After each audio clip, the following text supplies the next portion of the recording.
I am just not a funny guy. That's just the way it is. Some of you out there are super funny, super entertaining. When you walk into a room, you can just own the room with your personality. And being engaging is not really hard for you because it just comes naturally. Me, on the other hand, I struggle. Actually, I struggle a lot because I'm not very funny. I don't have a big booming voice to where everybody just draws attention, and I don't tell really great stories most of the time. And so I'm not super engaging personality. And some of you out there can identify with me. You can get on stage and you can preach a sermon, no problem. But when it comes to anything else, you're more reserved, you're more withdrawn, you're more relaxed, you're more whatever, and you just don't feel like you have this super engaging personality. So when we start talking about how to make this engaging training experience for your pastoral staff, it's a little bit daunting and maybe even a little bit intimidating because you would raise your hand with me and say, I'm just not that engaging. Well, I'm going to give you one way you can make your pastoral training experience super engaging without being engaging at all. And it's not going to be anything that you're thinking of. And so let's get started.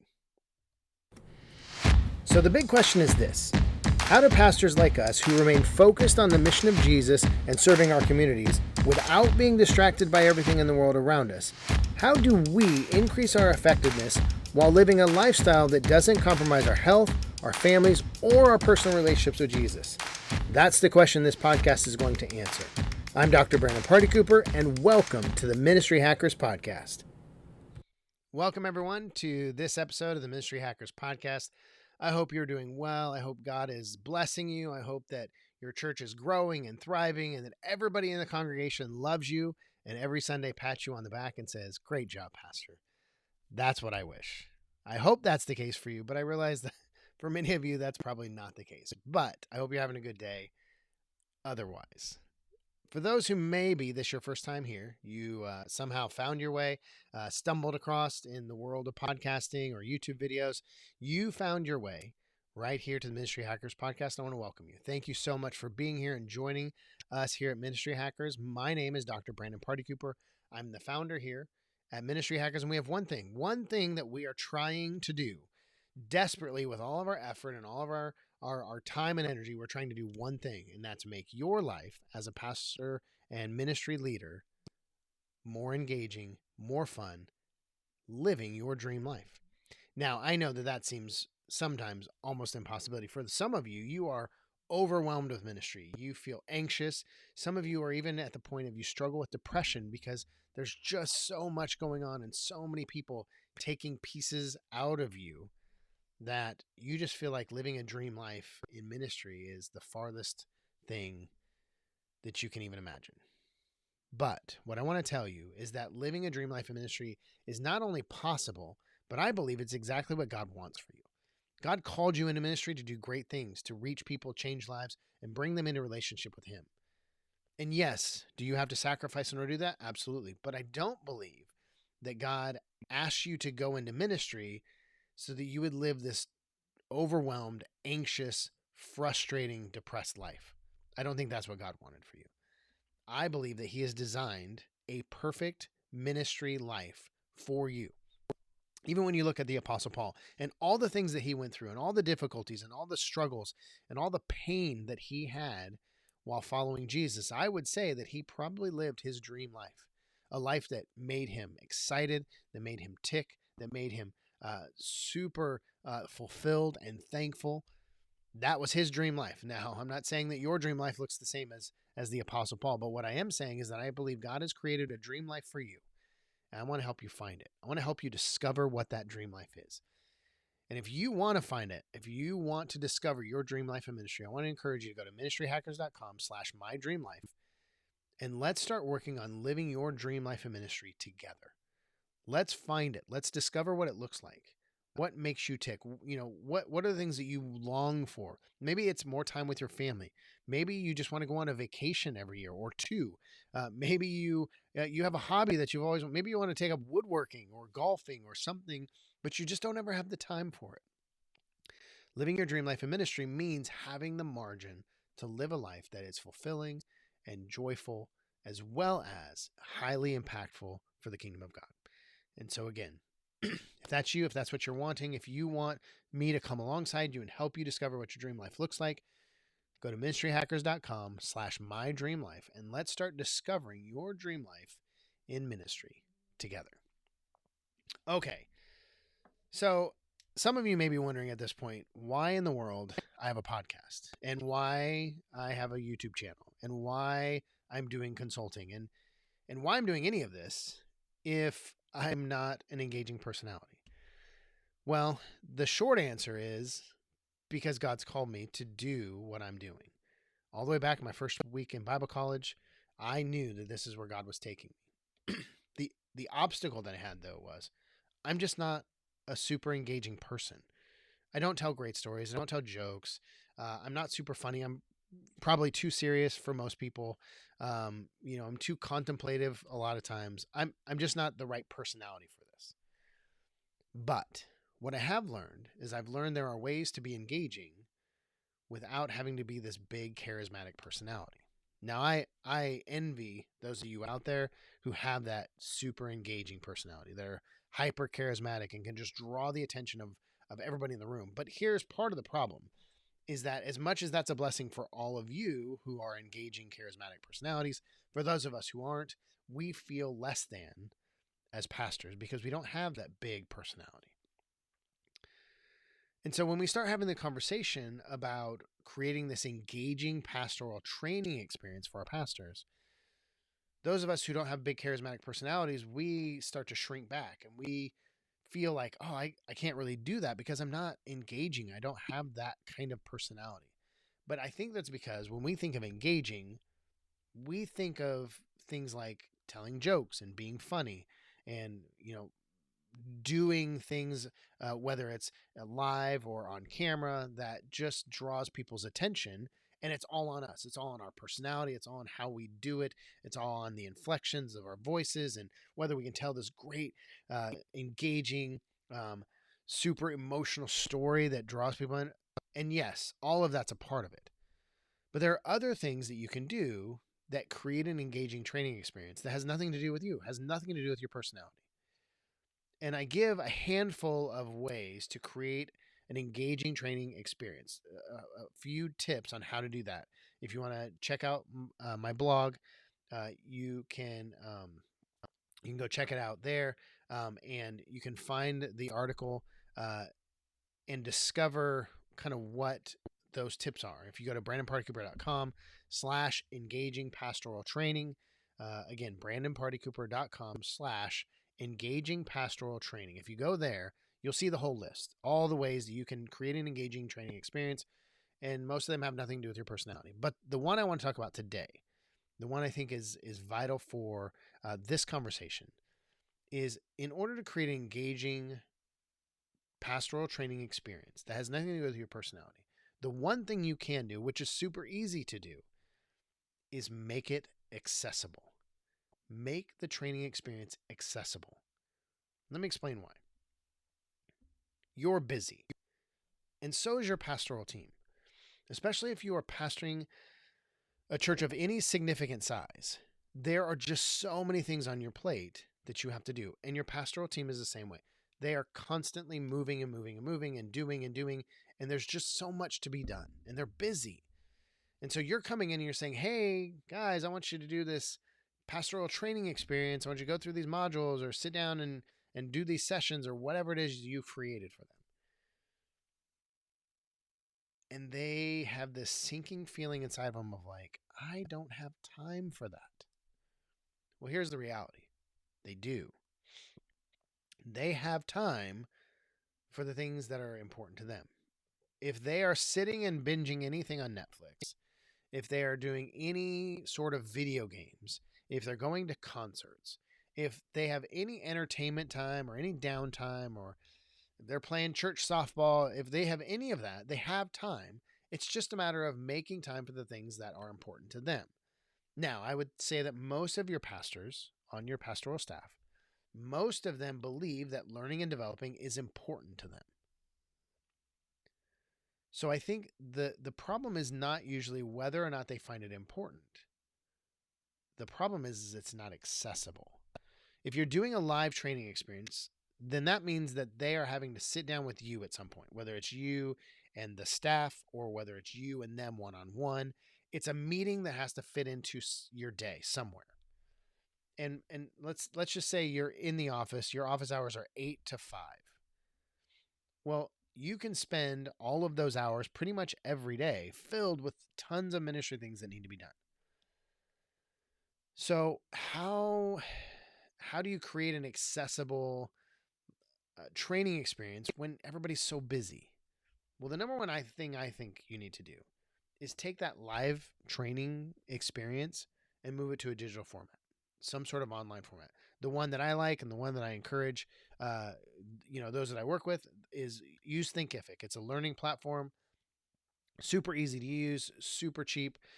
If you check out the article, I have a link in there. You can click on it, take you to Thinkific, and it'll show you exactly what Thinkific is all about and how it works and how how it can create a learning experience for your pastors that makes it accessible.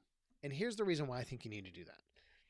When you take a live training experience and you move it and make it accessible, there are really two big things that you do for that, or two things that are results of making it accessible on an online learning platform. And the first one is it deepens your relationship with your pastoral staff. Now, I know that seems counterintuitive, so let me unpack that just a little bit. So if you're doing a live training experience, this is what it usually looks like. You as the lead pastor sitting down with them one-on-one or as a team, and you are sharing information with them. You're teaching them on something, you're going through some sort of process or step-by-step or whatever it is. You are teaching them. And again, even those of you who are super engaging, at the end of the day, you're still going through this lecture style interaction with your staff. You teaching and them listening, maybe taking notes, maybe daydreaming off in the other room, or daydreaming with their mind in the other room. But when you move that lecture information passing format, when you move that to an online thing, an online platform, what it does is number one, it allows them to access it whenever they can. So, maybe they're doing it while they're eating breakfast, or maybe they're doing it while they're killing time at the doctor's office, or maybe they're doing it, I don't know, while they're in the shower, whatever. They're doing it when they're in the mindset and when they have time for it. They're doing the lecture element, which means that their time with you is not lecture because that's already done. They watch the video, that part is done. So when they come and they're with you, then they get to do discussion time with you. They get to do Q&A with you, or they get to do a brainstorming moment with you. They get to interact with you back and forth, and it deepens the relationship you have with them. It takes that lecture element and it takes it out and puts it into another platform so they can access that whenever it's needed, whenever they're ready for it. And then they get to spend, when they're with you, it increases the value of the time they have with you. And so it deepens your relationship with them because then they're interacting with you. Think about anybody that you've learned from, whether it's a college professor or a pastor that you were under, or maybe even a mentor you had. Mentors are great because the reason we get so close to our mentors is because we get to ask them questions, as opposed to many of my college professors. Even though I loved a lot of them and they were great teachers, I didn't interact with them. I was shy. I sat in class and I took notes and I would ask a question here and there, but I was seldom the guy who would go after class and grab the teacher and just talk to him and spend a lot of time with them. Or even I had some friends in Bible college who had lunch with professors, and that was great. I wish that I could have been that person, but I was too shy for that. And I never really had a great relationship with most of my professors because I didn't really interact with them outside of them lecturing me. Well, the problem is for you and your staff, if all you're doing is lecturing and teaching information to them, well, then when it comes time for them to actually have a relationship with you, it's only a one-way conversation that they've had. And so they don't really get close to you and spend time with you. And maybe that's happening in other ways, but teaching moments and learning moments are super uh, it's like taking your relationship on steroids because you're learning something together and you're interacting together.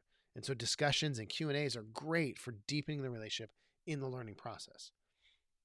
So that's the first reason why I think you need to make it accessible on an online platform, is because it deepens the relationship that you have with your pastoral staff, which means that morale is higher, which means that overall buy-in is higher, team camaraderie is higher, everybody looks out for each other more because of that. All of those are benefits of this deepening relationship in the learning process that happens when you move things to an online platform.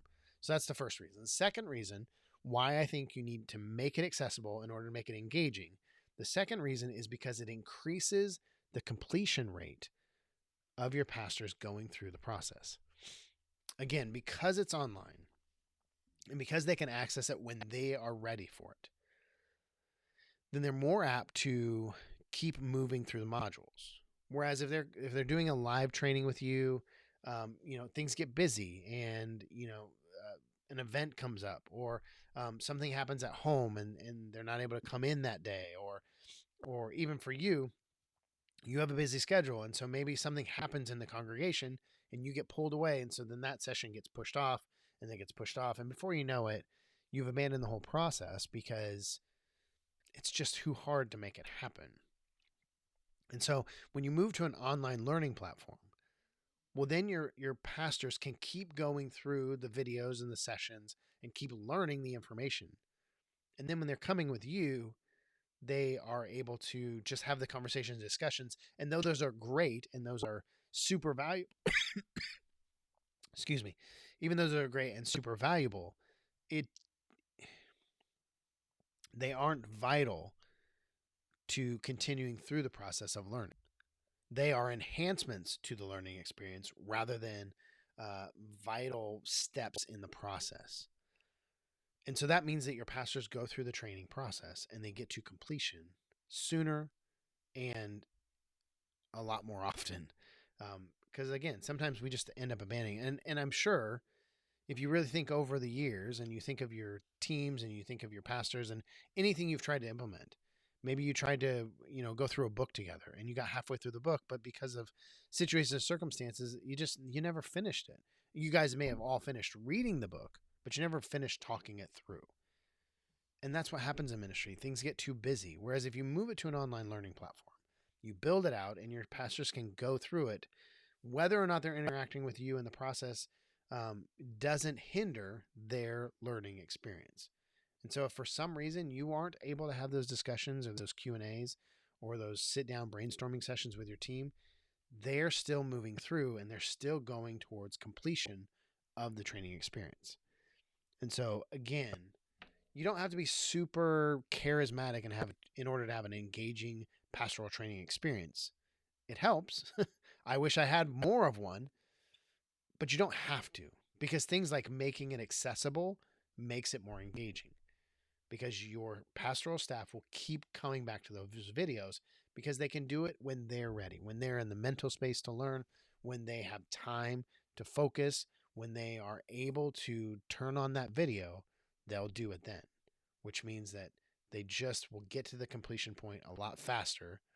And when they spend time with you, they're spending time with you to enhance what they're learning, to go deeper into their relationship with you, which just makes a better pastoral staff team and ultimately just makes a better church and a stronger culture. And so, again, you need the training experience for your pastors. It needs to be engaging. And one of the primary ways you can make it engaging is by making it accessible, by using some form of an online learning platform. There's lots of them out there.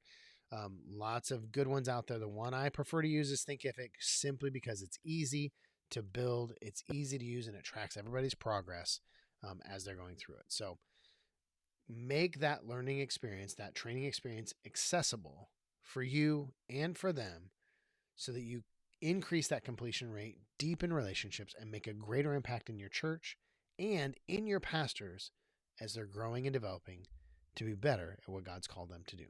All right? Hope you have a wonderful rest of the day, and I will see you in the next episode.